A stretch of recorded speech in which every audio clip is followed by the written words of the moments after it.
اے میرے پروردگار، اس بابرکت دین کے صدقے ہمارے صغیرہ اور کبیرہ گناہوں کو معاف فرما دے۔ اے میرے رب، مجھے میری نماز قضا ہونے سے بچا۔ یا اللہ، سب بیٹیوں کا نصیب اس کے حسن سے بھی زیادہ حسین کر دے۔ اے ہمارے رب، ہمارے دلوں میں صبر ڈال دے۔ یا اللہ، جو بیمار ہیں ان کو اچھی صحت عطا فرما، جو پریشان ہیں ان کی پریشانی دور فرما۔ یا رب، مجھے تیرے علاوہ کبھی کسی کا محتاج نہ کرنا۔ یا رب، زندگی میں ایک بار ہر مومن کو حج نصیب فرما۔ یا اللہ، اس بابرکت دین کے صدقے جو بہنیں بے اولاد ہیں انہیں نیک صالح اولاد کی نعمت سے نواز دے۔ بے شک تو بڑا مہربان اور نہایت رحم کرنے والا ہے۔ اے پروردگار، جو گناہ میں نے انجانے میں کیے، جو گناہ میں نے جان بوجھ کر کیے اور جو گناہ میں نے چھپ کر کیے، میں ان سب پر شرمندہ ہوں، مجھے معاف فرما دے۔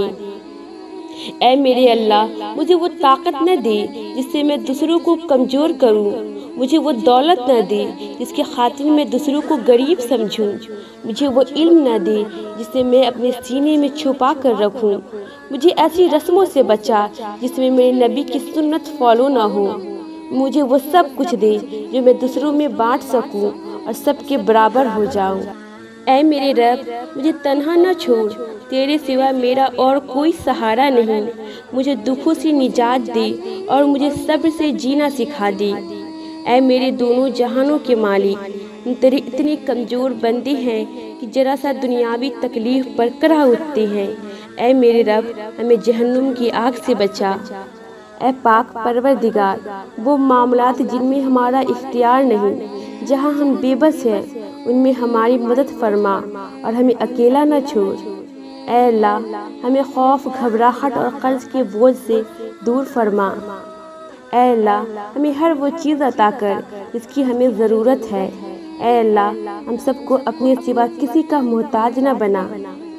اے اللہ، اس وقت کو آسان کر دے جس میں بے چینی اور پریشانیاں انسان کو بے حال کر دیتی ہے، ان سے ہمیں نجات فرما۔ یا اللہ، اس مبارک دین میں جتنی بھی ہاتھ تیری بارگاہ میں اٹھے، سب کی دعا قبول فرما، آمین۔